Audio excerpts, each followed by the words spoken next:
Today, we're going to break down a poem that is just a raw, furious, and absolutely brilliant curse against the very idea of power, and it was written from the one place a person has none, a jail cell. Let's get into it. So, the poem kicks off by defining a kingdom, not with glory or honor, but with starvation and death. I mean, what a brutal opening. It's designed to shock you, right? And it immediately makes you ask, you have to wonder, right? Who writes something with so much contempt for power? And what on earth could happen to a person to make them reject something that most people spend their entire lives chasing?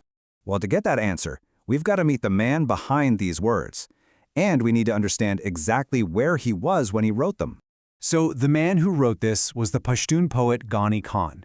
And this wasn't just some philosophical exercise for him. He wrote this masterpiece while he was imprisoned by the brand new Pakistani government.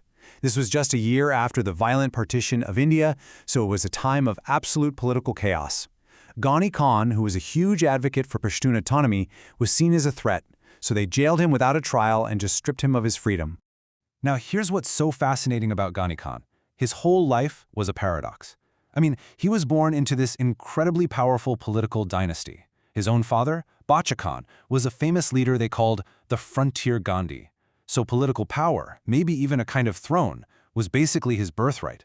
But he turned his back on all of it. He chose art, rebellion, and in the end, a prison cell over a palace. He lived the very ideals he was fighting for. And from that cell, he just starts to dismantle this whole idea of what it means to be a king. He doesn't just critique rulers, he completely redefines them. For Ghani Khan, a ruler isn't some noble shepherd leading his flock. A king isn't chosen by God. Nope, a king is simply the biggest, most dangerous animal in the pack. Not noble, just a beast. He just systematically rips away any shred of romance from the idea of leadership. The king is a great mule, he's a snake, he's a butcher. He reduces the entire quest for a crown to a base, animal-like impulse. There's zero honor to be found here. And this is where you see that for him, the system itself is the problem. Kingship isn't just a tough job, it is a machine that runs on cruelty. It actually requires a person who's willing to sacrifice their own family, their own brothers, for the sake of power. He makes it absolutely crystal clear. Violence isn't some unfortunate side effect of ruling, it's a prerequisite. It's the essential tool you have to use. Without the sword and the hangman, there simply is no throne. But after all this rage and fire, the poem just pivots. It takes this really sharp turn. After telling us everything he hates, Ghani Khan shows us what he truly loves. He asks this question, and it's both beautiful and just absolutely devastating. If your only options are to be the killer or the one who gets killed, what's the point? He shifts our focus from the battlefield to the garden and asks us, what's really valuable in life? And this is his answer. This is the kingdom he actually wants. It's not about land or armies.